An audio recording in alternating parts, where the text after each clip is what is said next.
EO का notification release कर दिया गया है। एओडीओ का नोटिफिकेशन रिलीज कर दिया गया है, जिसमें देखिए इस तरह से आपको आरक्षणवार आपको मिल जाएगा।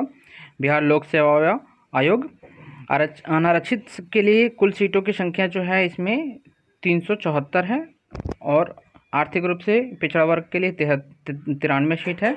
अनुसूचित जाति के लिए 150, अनुसूचित जनजाति के लिए 10 सीट है, और अत्यंत पिछड़ा वर्ग के लिए 168 सीट है, और पिछड़ा वर्ग के लिए 112 सीट है, और पिछड़ा वर्ग के महिला के लिए 28 सीट है।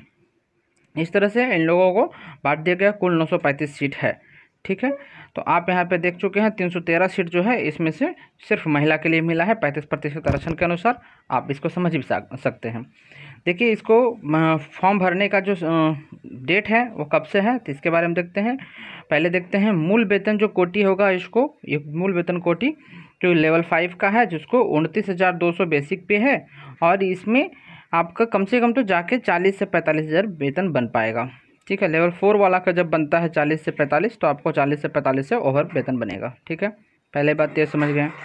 लेवल 5 है, इसमें लेवल का विरोध हुआ था, लेवल 6 होना चाहिए ऐसा लोगों का मानना था। चलिए, उम्र सीमा की बात है 1/8/2025 तक 21 वर्ष होना चाहिए, और पिछड़ा वर्ग अत्यंत पिछड़ा वर्ग के लिए 40 वर्ष, और महिला के अनारक्षित महिला के लिए भी 40 वर्ष दिया गया है।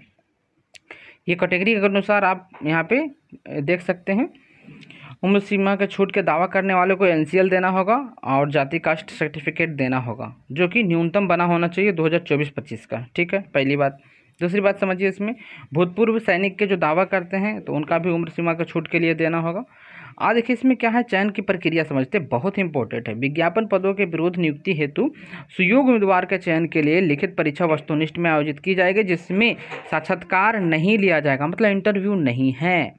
कार्मिक और प्रशासनिक सुधार विभाग ज्ञापन संख्या 962 तथा दिनांक 22/1/2021 के अनुसार लिखित परीक्षा में शामिल होने वाले सामान्य वर्ग के उम्मीदवार के लिए 40%, पिछड़ा वर्ग के लिए 36.5%। देखिए, ये जो न्यूनतम है इतना लाना होगा।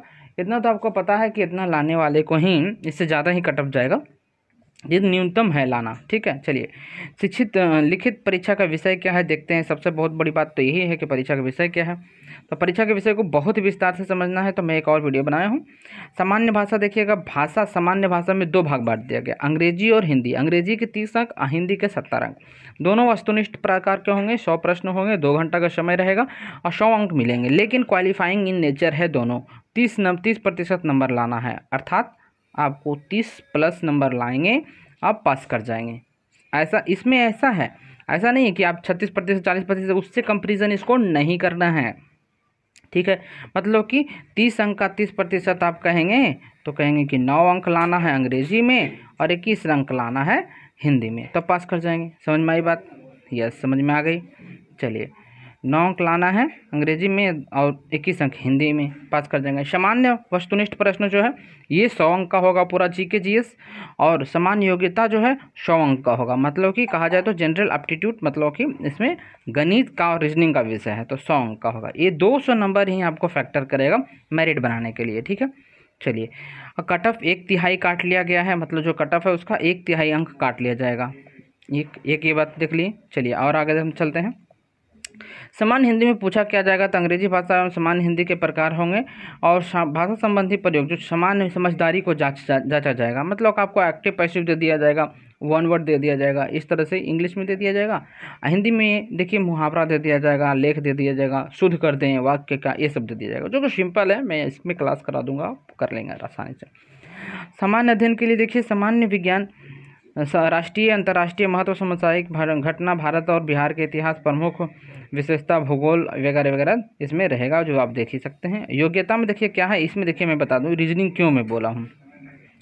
संख्या पद्धति के संबंध में प्रश्न पूछे जाएंगे, अभिआकलन, दशमलव, भिन्न संख्या पूछा जाएगा, बीच के परस्पर संबंध पूछा जाएगा, मूलभूत अंक गणितीय सक्रिय पूछा जाएगा, प्रतिशत, अनुपात, समानुपात, औसत, ब्याज, लाभ हानि, सदृश, देखिए यहाँ से आ गया सदृश, समानता, भिन्नता, स्थान कल्पना, स्थान अभिविन्यास, समस्या समाधान, विश्लेषण, दृश्य, भिन्नतियाँ, स्मृति, विभेद, अवलोकन संबंधी अवतरण, अंक और अंक गणितीय तर्क शक्ति, शाब्दिक एवं चित्रांकन, वर्ग वर्गीकरण, मतलब कि रीजनिंग का, यहाँ से रीजनिंग का पार्ट है, वहाँ से रहेगा। देखिए कूट है, लेखन है वगैरह, जैसे कहता ना एक एक दो का दो ऐसा करके।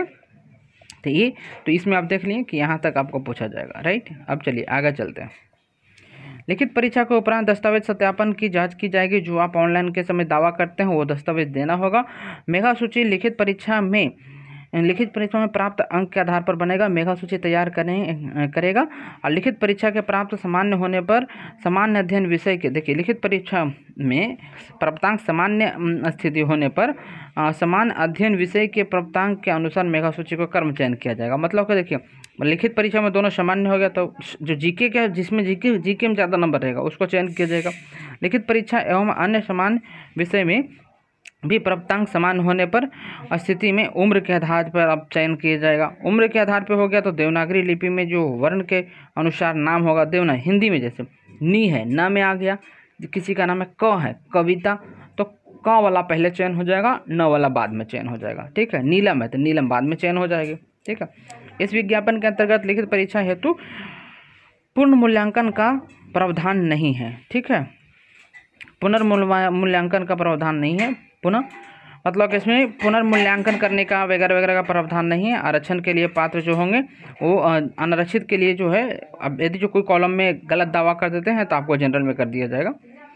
देख लिए, चलिए अच्छी बात है। जाति प्रमाण पत्र देना, अस्थायी मूल प्रमाण पत्र देना है, ये सब आप देख ही लिए। ग्रामीण लेयर आपको कितना होना चाहिए ये भी देख ही लिए हैं। चलिए अब देखिए उम्र के छूट कितना दिया गया है, उसमें कोड देख लीजिएगा, उम्र कोड भरना पड़ता है। तो देखिए ओबीसी वगैरह वगैरह जो भी है देख ही लिए हैं। कुल अब मेन बात यही था मोटा मोटे, और 100 रुपये फ़ी रखा गया है। 100 रुपये फ़ी दे के इसको नॉमिनल आप भर सकते हैं, ठीक है। आप समझ में आ गया। चलिए that's all, thank you for today, good bye bye. इसी तरह की वीडियो के लिए आप लाइक शेयर सब्सक्राइब कीजिएगा। Thank you.